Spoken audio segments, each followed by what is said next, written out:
আমাদের সাথে স্টুডিওতে আছেন ডক্টর মুশতাক আহমেদ এবং আছেন কামরুল ইসলাম চৌধুরী। আলোচনায় যেতে চাই, শুরুতেই যে বিষয়টি নিয়ে কথা বলতে চাই, সবশেষের যে সংবাদটি আমরা দেখছিলাম, আজ আমরা জানি এসএসসি এবং সমমানের পরীক্ষা শুরু হয়েছে এবং প্রশ্নপত্র ফাঁস হয়নি। আমাদের মাননীয় শিক্ষামন্ত্রীর আভাস অনুসারে বা তার নির্দেশনা অনুযায়ী আমরা দেখতে পেয়েছি যে প্রশ্নপত্র ফাঁসের কোনো খবর আমরা পড়িনি, কিন্তু ভুল প্রশ্নপত্রে পরীক্ষা নেওয়ার অভিযোগ পাওয়া গেছে বেশ কিছু কেন্দ্রে।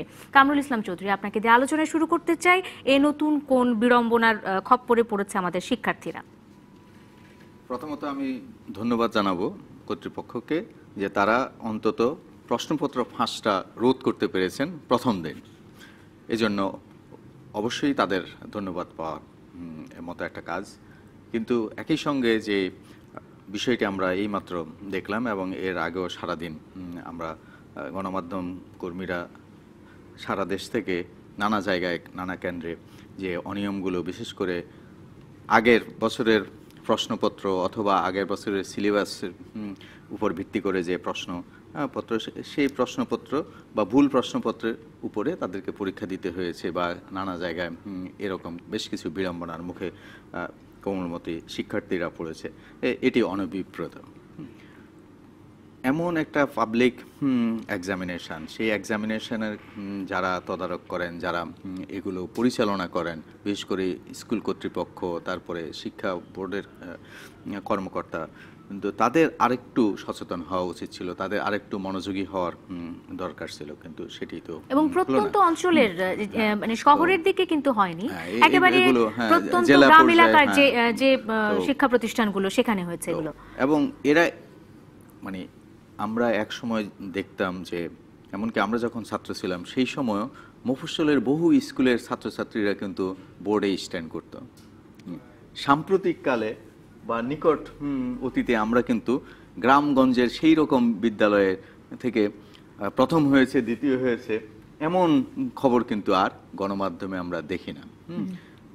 তো তার সঙ্গে এবারের এই যে তাদের প্রতি বিশেষ করে এই গ্রামগঞ্জের যে কিছু স্কুলে যে ভুল প্রশ্নপত্রে পরীক্ষা নেওয়া হলো, এর ফলে তারা কিন্তু আরেকটু পিছিয়ে পড়বার একটা বিষয় আমরা মনে হচ্ছে যে, তো এতে তারাই কিন্তু আসলে ভিক্টিমাইজড হবে। এই ভিক্টিমাইজেশন যেন না হয়, সে কারণে আমার মনে হয় যে তারা হলো কেমন করে আসলে এবার এবছরের যে প্রশ্নপত্রটা সেটা তো আলাদাভাবে রক্ষণাবেক্ষণ করা হয়েছে নিশ্চয়ই, সেটা আলাদা তত্ত্বাবধানে ছিল নিশ্চয়ই। 2018 সালের সেই প্রশ্নপত্র এই 2019 সালের প্রশ্নপত্রের মধ্যে মিশ্রণ ঘটলো কিভাবে? আপনি কিছু আন্দাজ করতে পারছেন? আমার মনে হয় ওই যে খামখেয়ালিপনা, অর্থাৎ মনোযোগের অভাব বা ওই যে সুষ্ঠুভাবে তদারকি করা, এগুলো তো একটা মনিটরিংয়েরও বিষয় আছে। আমার কাছে প্রশ্নপত্র সে এক জেলার হয়তো দায়িত্ব আছে, আমি সেই প্রশ্নগুলো না দিয়ে হয়তো গাফিলতি করলাম, আমার দায়িত্বে আমি অবহেলা করলাম। অবহেলা করলেই কিন্তু এরকম ভুল হতে পারে। যে কোনো একটা কেন্দ্রে যিনি আছেন অথবা যিনি ওই কেন্দ্রে পাঠানোর দায়িত্ব পালন করেছেন, হ্যাঁ, তার মধ্যে এই যে এই কমিউনিকেশন গ্যাপটা হতে পারে। আর এবার যেহেতু আমার মনে হয় অনলাইনে অনেক কিছু করা হয়েছে, সেখানেও হয়তো মানে কিছু ভুল ভ্রান্তি হতে পারে। তো সেই ভ্রান্তির কারণেই এমন একটা জট লেগে গেছে, এমন একটা অনিয়ম ঘটেছে এবং এর ফলে হাজার হাজার ছাত্রছাত্রী কিন্তু ভিক্টিমাইজ। এবং তাদের ভবিষ্যৎ কি হবে, পরীক্ষাটার কি ব্যবস্থা হবে, সে বিষয়ে কি কোনো নির্দেশনা কি আমরা পেলাম কিনা এই সংবাদগুলোর মধ্যে? এই সংবাদে শুধুমাত্র চট্টগ্রামের একজন শিক্ষা কর্মকর্তা যে কথা বলছিলেন যে যেসব জায়গায় যেসব স্কুলে এরকম ঘটনা ঘটেছে তাদের রোল নাম্বার সহ প্রতিবেদন যদি দেওয়া হয় তাহলে তারা ফলাফল ঘোষণার সময় সেই জিনিসটা খেয়াল রাখবেন। এটা কিন্তু আমার মনে হয় মানে এখানে কি সঠিক মূল্যায়ন হবে কিনা? মুশতাক আহমেদ, আপনার কি মনে হয় যে এই যে আমরা প্রশ্নপত্র ফাঁস হবে না এই আশ্বাস পেয়েছিলাম মাননীয় শিক্ষামন্ত্রীর কাছ থেকে এবং সেই অনুসারে প্রশ্নপত্র ফাঁস হয়নি, কিন্তু দেখা যাচ্ছে যে এর থেকেও বড় কিছু হয়ে গেছে। ভুল প্রশ্নপত্রে, গতবারের প্রশ্নপত্রে শিক্ষার্থীদের কাছে অনেককেই 6 ঘন্টাও পরীক্ষা দিতে হয়েছে বিভিন্ন কেন্দ্রে দেখা গেছে। তো সেক্ষেত্রে সমাধানটা কি, আপনি কোনো সমাধান দেখেন কিনা এবং এই যে গাফিলতি এটা কেন হলো? এর সমাধান এবং গাফিলতির সে বিষয়ে আলাপ আলোচনা করার আগে আমি 3টা বিষয়ে খুব সংক্ষেপে একটু বলতে চাই। সেটা হলো ফেব্রুয়ারি মাস ভাষার মাস, আমাদের অনেক শহীদ এই ভাষার জন্য অনেকে শহীদ হয়েছে, তাদের প্রতি আমি শ্রদ্ধা নিবেদন করছি। পরবর্তীতে স্বাধীনতার জন্য যারা আত্মাহুতি দিয়েছেন তাদের প্রতিও আমি শ্রদ্ধা জানাচ্ছি। পাশাপাশি আজকে এসএসসি পরীক্ষায় যারা পরীক্ষার্থী ছিলেন তাদের আমি শিক্ষক হিসেবে শুভেচ্ছা জানানোর সুযোগটাও নিলাম। 3 নম্বর বিষয়, আপনার টিম আমাকে আমন্ত্রণ জানিয়েছে প্রথম আপনার স্টুডিওতে। আমি আপনাদেরকে ধন্যবাদ জানাচ্ছি এবং কৃতজ্ঞতা প্রকাশ করছি।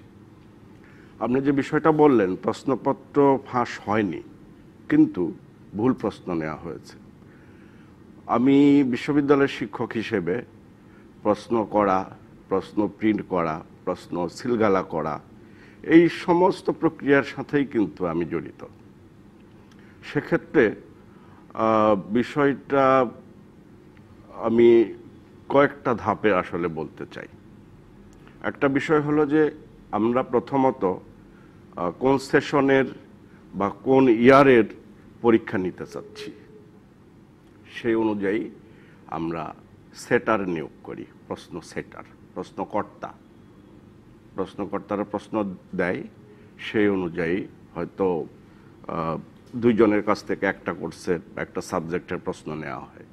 সে অনুযায়ী আবার সেটা পরীক্ষা কমিটি বসে সেটা মডারেট করবে, মডারেশনের পরে সেগুলা কম্পোজ হবে, কম্পোজের পরে সেগুলা প্রিন্ট হবে এবং সিলগালা হবে। সিলগালার পরে যেটা হয় কোন দিনের কোন পরীক্ষা, কোন দিনে কোন পরীক্ষা সেটা আমরা লিখে এটা সংরক্ষণ করি, যেটাকে আপনি বললেন তত্ত্বাবধান করা। এই তত্ত্বাবধানের জন্য আবার বিলও আছে যারা পরীক্ষা কমিটিতে কাজ করে। এই যে কয়েকটা ধাপ এবং পরীক্ষা যেদিন শুরু হবে সে অনুযায়ী সেগুলো সরবরাহ করা। এখন বিষয় হচ্ছে যে এই যে ভুল প্রশ্ন দেওয়া হলো, এতে করে আমাদের যেটা হয় যে আমরা আগে দেখে আসছি যে এক ইয়ারে প্রশ্ন প্যাটার্ন আর এক রকম, পরের ইয়ারের প্রশ্নের প্যাটার্ন আবার ভিন্ন রকমের। স্টুডেন্টরাও কিন্তু মেন্টালি ওইভাবেই প্রস্তুতি নিয়ে আসে যে আসলে আগের বছরে যেগুলো আসছে সেগুলো হয়তো এবছর আসবে না। এটা কিন্তু আমাদের কমন একটা ট্রেন্ড। সেই হিসেবে যারা ভুল প্রশ্ন পেল তারা আনসার করতে পারবে না, স্বাভাবিক। আগের বছরের প্রশ্ন পেল তারা স্বাভাবিকভাবেই ক্ষতিগ্রস্ত হবে, তাদের রেজাল্ট খারাপ হবে। আর এটা যেহেতু তাদের প্রথম পরীক্ষা মানে জেএসসি, পিএসসি নানান রকমের পরীক্ষা হয়েছে আগে, কিন্তু স্কুল লিভ করার আগে বা স্কুল ত্যাগ করার শেষ পর্যায়ের তাদের এই পরীক্ষাটা। এবং এইটা কিন্তু আমাদের এই যে কোমলমতি যারা, তাদের মন মানসিকতায় এক ধরনের বড় প্রভাব ফেলে, আমরা সেটা জানি। তো সেক্ষেত্রে এই যে ভুল প্রশ্ন দেওয়া হলো, তাদের রেজাল্ট এটা নিয়ে হয়তো তাদের পরবর্তী পরীক্ষাগুলোর উপরে একটা প্রভাব পড়বে, খুবই স্বাভাবিক। সেক্ষেত্রে যেটা হয়েছে, আমি মনে করি যে এই যে কয়েকটা ধাপের কথা বললাম, এই ধাপগুলোতে কামাল ভাইও বললেন যে কোনো একটা জায়গায় সিনসিয়ারলি কাজ করা হয়নি। হয় সেটা আপনার কম্পোজ করার সময়, যে সেখানে হয়তো প্রশ্নপত্রে যে সমস্ত উপরে শিরোনাম টিরোনাম লেখা থাকে, কোন সালের পরীক্ষা, কত সালের পরীক্ষা, কি অবস্থা, সেটা একটা হতে পারে। যে সেখানে হয়তো 19 লিখতে 20, 19 লিখতে 18 লেখা হয়েছে, এরকম একটা বিষয় হতে পারে।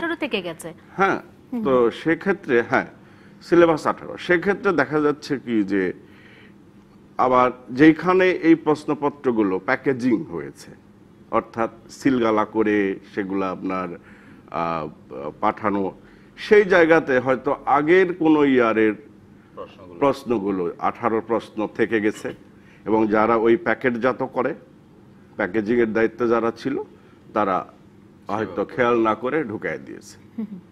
ঢুকাই দিলে স্বাভাবিকভাবেই এইটা তো আপনার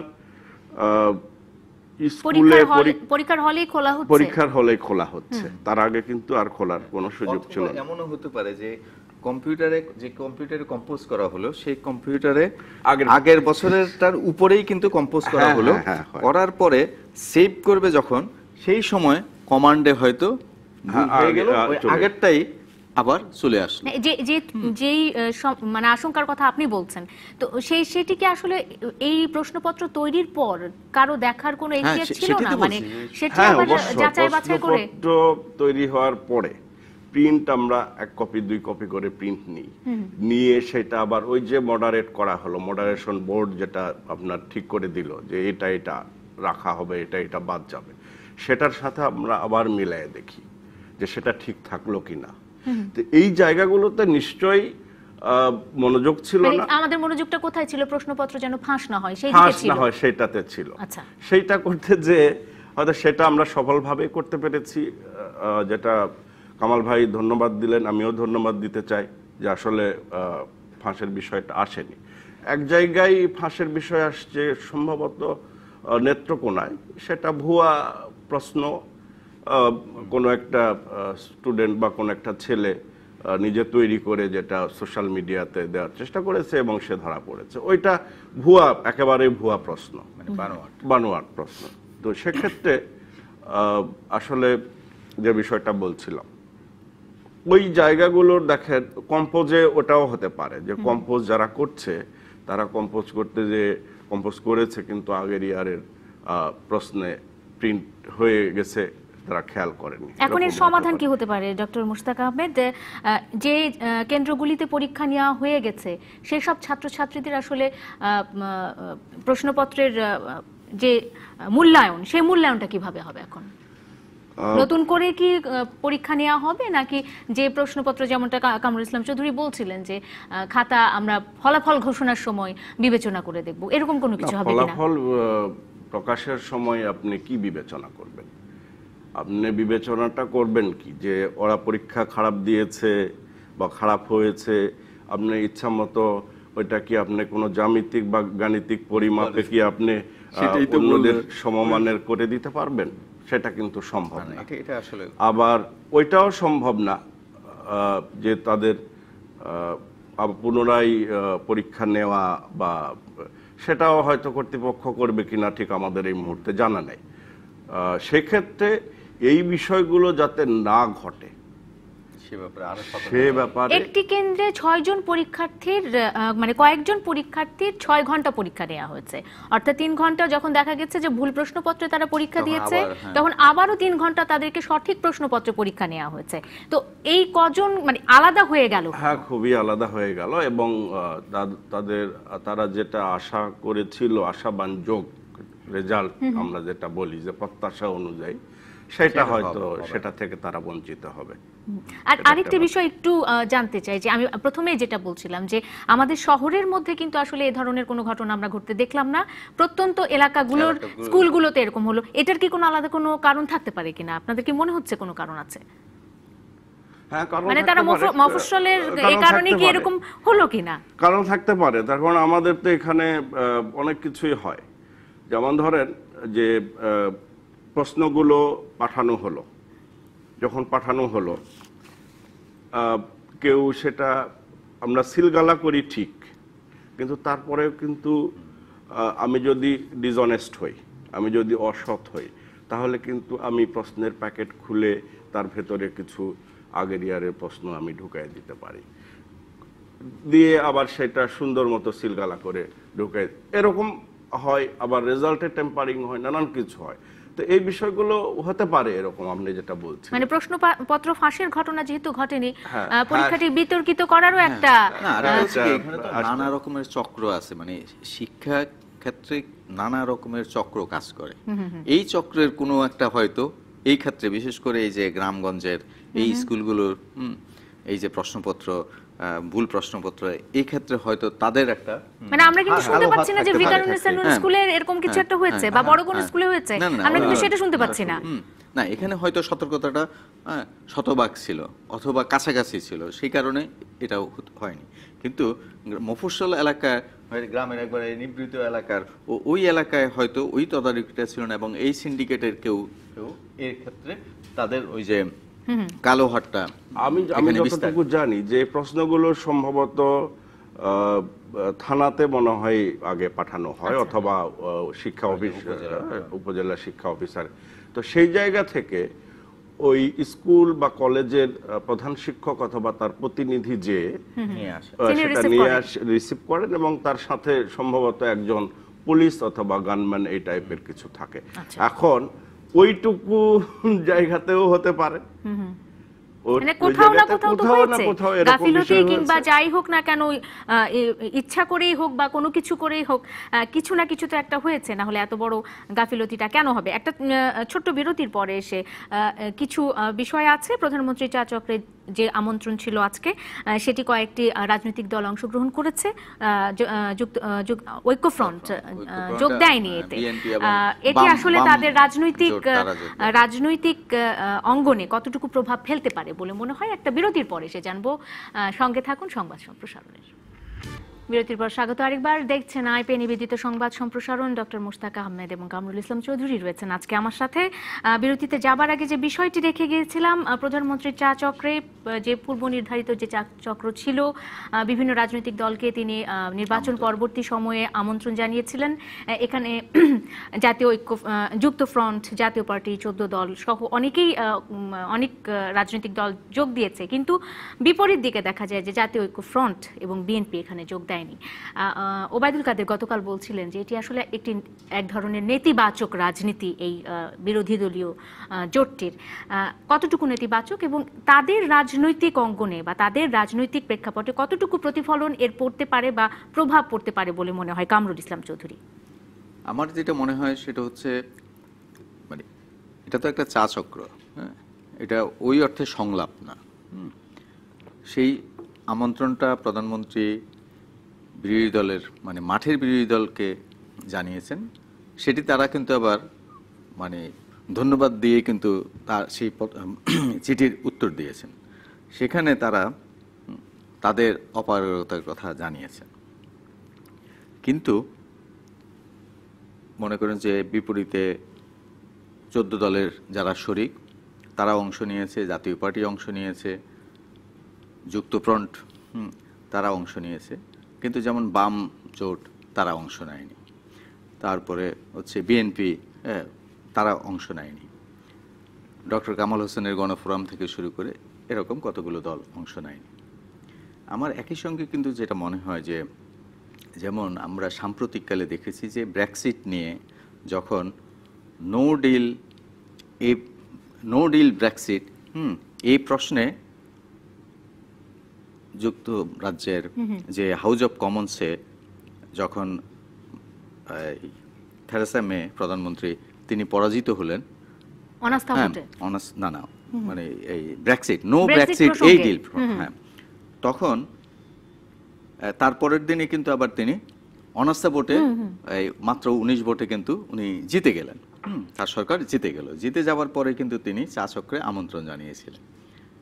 তো সেই আমন্ত্রণের ক্ষেত্রে বিরোধী দলের নেতা, ব্রিটিশ বিরোধী দলের নেতা জেরেমি করবিন, তিনি বললেন যে তাকে বিরোধী দলের নেতা হিসেবে আমন্ত্রণ জানানো হয়নি, এবং সংসদে মানে হাউস অব কমন্সে তিনি দাবি জানিয়েছিলেন যে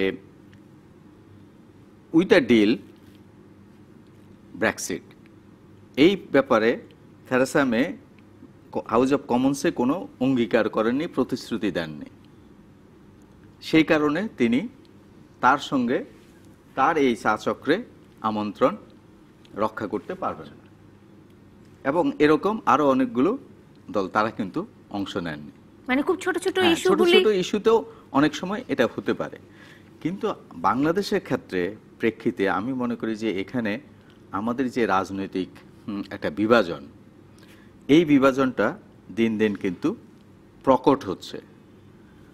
অন্তত বড় রাজনৈতিক দলগুলোর মধ্যে যে একটা ঐক্য, যে জাতীয় ঐক্যের কথা সংসদে রাষ্ট্রপতি তার প্রথম ভাষণে উল্লেখ করেছেন, এমনকি প্রধানমন্ত্রীও তিনিও এই কথা বলেছেন। এখন নির্বাচন নিয়ে যে প্রশ্নগুলো বিরোধী দল মানে মাঠের বিরোধী দল বা এই যে ঐক্য ফ্রন্ট বা বাম জোটগুলো তারা তো গণশুনানিও করেছে, তারা যে কথাগুলো বলেছে, যে অনিয়ম অভিযোগের কথাগুলো বলেছে, সেগুলোর যদি মূল্যায়ন করা হতো বা বিচার বিবেচনা করা হতো এবং সরকারের পক্ষ থেকেও যদি কোনো এ ব্যাপারে কোনো কথা বলা হতো, সেই রকম কথা তো আসলে হয়নি।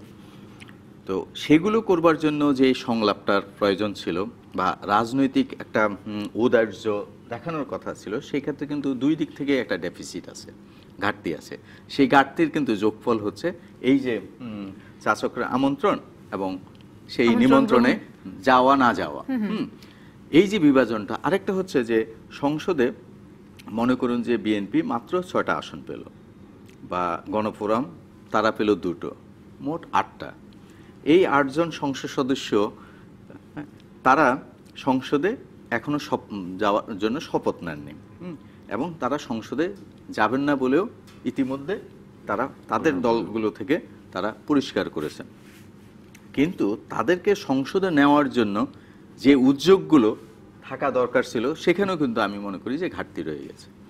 আরেকটা বিষয় হচ্ছে যে এই দলগুলোর ক্ষেত্রে যে একটা স্পেস, ডেমোক্রেটিক স্পেস, সেই স্পেসেও কিন্তু আমরা দেখি ঘাটতির কথা বলছেন কামরুল ইসলাম চৌধুরী। প্রধানমন্ত্রী নিজে আহ্বান জানাচ্ছেন বিরোধী দলগুলোকে যে তারা যেন সংসদে, যারা নির্বাচিত হয়েছেন তারা যেন শপথ নেন, সংসদে আসেন, কিংবা এই চা চক্রের আমন্ত্রণ জানাচ্ছেন। এই চা চক্রের আমন্ত্রণ গ্রহণ করা থেকে শুরু করে সংসদে না যাওয়া পর্যন্ত এই আহ্বানে যদি তারা সাড়া না দেয়, সেক্ষেত্রে ক্ষমতাসীন দলটির আসলে করার কি আছে? ক্ষমতাসীন দলের মানে দায়িত্ব কিন্তু সবসময় ক্ষমতাসীন দলেরই বড় দায়িত্ব। বড় দায়িত্বটা হচ্ছে কি যে মাঠের বিরোধী দলকে, যেমন সে শাসক দল কিন্তু খুব ভালোভাবে একটা কাজ করেছে যে এই যে শান্তিপূর্ণ অবস্থা, নির্বাচনের পরেও কিন্তু সহিংসতা ওই অর্থে ঘটে না, এমনকি নির্বাচনও সহিংসতা এবার কিন্তু ঘটেনি। অর্থাৎ গত 1.5-2 বছরে বিরোধী দল কিন্তু অনেকটা, আমার কাছে যেটা মনে হয়, শান্তিপূর্ণ কর্মসূচির মধ্যেই চলছে। এমনকি এমন একটা নির্বাচনের পরও তারা সিপিবি, কমিউনিস্ট পার্টি, তারা যেরকম এই যে যেটাকে বলে মানববন্ধন, কালো পতাকা ধারণ, যে কর্মসূচিগুলো, সেই কর্মসূচির মধ্যেই তারা সীমাবদ্ধ আছে। এটা কিন্তু একটা ইতিবাচক দিক। আমি মনে করি যে শাসক দলের জন্য এটা স্বস্তির বিষয়। আবার অপোজিশনের দিক থেকেও তারা যে অন্তত এই পথে, সুস্থির পথে, এটাও কিন্তু আমি মনে করি যে ইতিবাচক ধারা। কিন্তু তারপরেও ওই যে বিভাজন রেখাটা, যেটা সেই রেখাটা কে আমরা সুবর্ণ রেখার মধ্যে নিয়ে যেতে পারিনি। আমাদের এই জিনিসটা এখনো, জাতীয় ঐক্যটা এখনো অদরাই রয়ে গেছে, এটা সোনার হরিণের মতো। তো এই সোনার হরিণটা ধরবার ক্ষেত্রে আমি মনে করি যে শাসক দলের ঔদার্য দরকার, এবং শাসক দলের মানে কোনো মন্ত্রী অথবা কোনো নেতা যেন মানে অপোজিশনকে এগিয়ে যান এবং না অলিভ ব্রাঞ্চ দেখাতে পারে। ব্যাপার হলো কি যে বিরোধী দল বা অন্য দলগুলো যারা, প্রাইম মিনিস্টার নিজে যেখানে আমন্ত্রণ জানাচ্ছেন, চিঠি দিয়ে হোক, টেলিফোনে হোক, আমি যদি ইচ্ছা করে না যাই, আসলে আমার পায়ে দড়ি লাগায় টেনে নিয়ে যাওয়া সম্ভব না। আমি মানুষ, আমার মধ্যে সেই আন্ডারস্ট্যান্ডিং বা সেই পারসেপশন থাকতে হবে, সেই অনুযায়ী আপনি অ্যাটিটিউড শো করবেন। কিন্তু বিষয় হলো যে আমরা এর আগেও দেখেছি যে প্রাইম মিনিস্টার শেখ হাসিনা,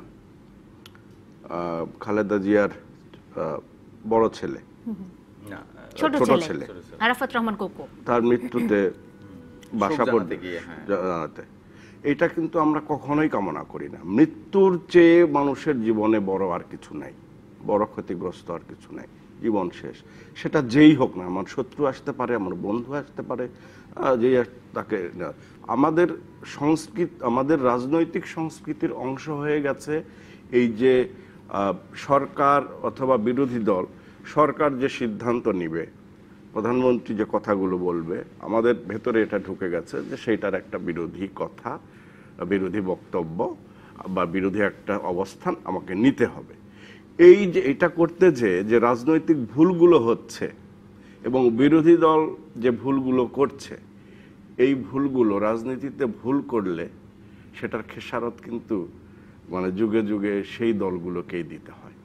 তার মানে বিরোধী দলগুলো আসলে সংসদে গিয়েও তো তাদের দাবির কথাগুলো বলতে পারতো।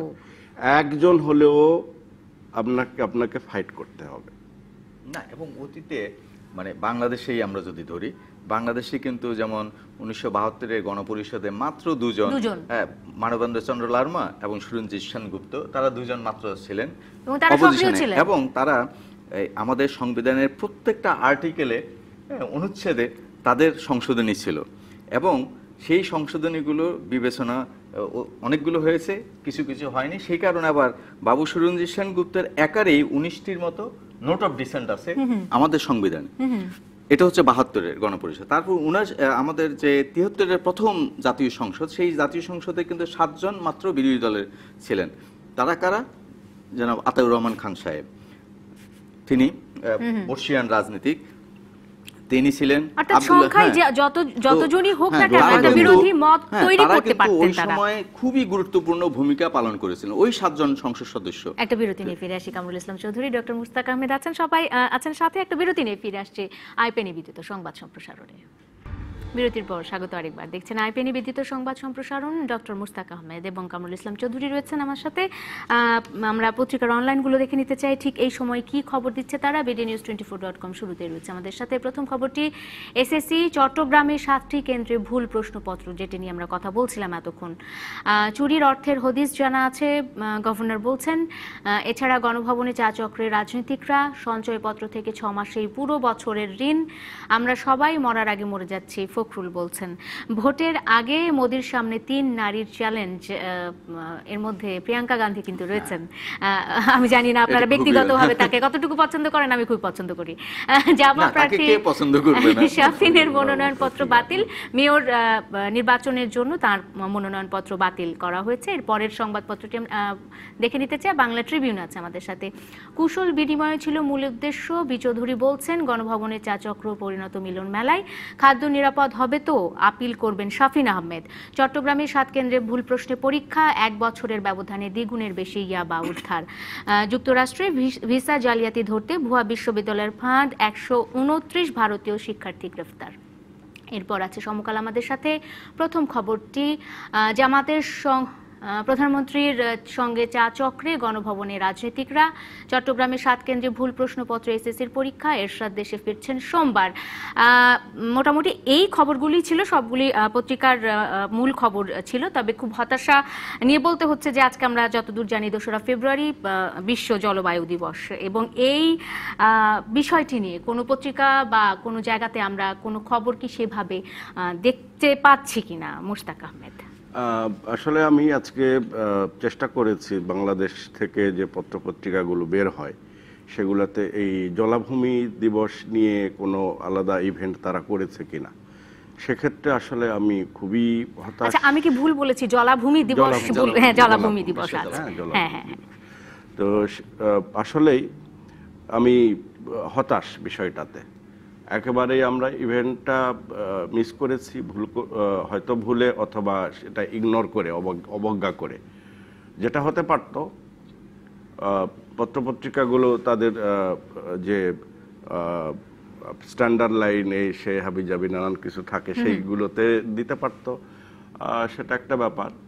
যাই হোক, মিস হয়েছে। অথচ এই যে জলাভূমি রক্ষা করতে না পারলে, জলাভূমির সেটা আমাদের যে ক্লাইমেট চেঞ্জের উপরে কতটুকু প্রভাব, কত বিরূপ প্রভাব হতে পারে, সেটা নিয়ে আমাদের সারা দেশে সরকারি পর্যায়ে, বেসরকারি পর্যায়ে সবাইকে এগিয়ে আসা উচিত এবং সচেতনতা আসলে দরকার। কামরুল ইসলাম চৌধুরী ব্যবসাটা করছে জলাভূমি, জলবায়ু নিয়ে, এনজিও এরা, সেই হিসেবে কিন্তু আমরা দেখতে পাইনি। বিশ্ব জলাভূমি দিবস আজ 2রা ফেব্রুয়ারি। কামরুল ইসলাম চৌধুরী, আপনি বোধহয় কিছুটা হলেও দায়িত্ব পালন করেছেন, একটু জানাবেন আমাদের খুব সংক্ষেপে। এটা হচ্ছে কি, এই দিবসটা 1997 সাল থেকেই এই দিবসটা পালিত হচ্ছে, এবং বাংলাদেশেও আমরা অনেক বছর, অন্তত লাগাতার 20 বছর আমরা এই দিবসটি পালন করি। আমরা গণমাধ্যম কর্মীরাই এই দিবসটি পালন করতাম। তারপরে আমরা গত 2-3 বছর থেকে এই দিবসটি আসলে পালন করতে পারি না। অথচ রামসার কনভেনশন, যেটি 1971 সালে হয়েছিল, সেই কনভেনশনের বাংলাদেশ সিগনেটরি এবং বাংলাদেশ থেকে বড় প্রতিনিধি দলও এই সম্মেলনগুলোতে যায়। আর সবচেয়ে বড় জিনিস হচ্ছে বিশ্ব জলাভূমি দিবসের এবারের প্রতিপাদ্য হচ্ছে জলবায়ু পরিবর্তন, এবং জলাভূমিটা হচ্ছে কিন্তু জলবায়ু পরিবর্তন রুখে দেওয়ার বা এর মোকাবেলা করবার বড় রকমের একটা ন্যাচারাল ইনস্ট্রুমেন্ট। কারণ হচ্ছে যে আমাদের যে জলবায়ু পরিবর্তনের যে অভিযোজন, খাপ খাওয়ানো কৌশল, সেটা কিন্তু জলাভূমিগুলো দেয়। আবার কার্বন যে নিঃসরণের মাধ্যমে জলবায়ু পরিবর্তন ঘটে, হ্যাঁ, সেটাও কিন্তু নিরসন করবার ক্ষেত্রে এটা একটা বড়, কারণ কার্বন সিঙ্ক হিসেবে জলাভূমি রক্ষার কোনো বিকল্প নেই। কামরুল ইসলাম চৌধুরী, ডক্টর মুশতাক আহমেদ, ধন্যবাদ আপনাদের দুজনকে আমাদের সাথে যোগ দেওয়ার জন্য। আর এই ছিল আজকের আইপি নিবেদিত সংবাদ সম্প্রসারণে। ধন্যবাদ আপনাদের আমাদের সাথে থাকার জন্য।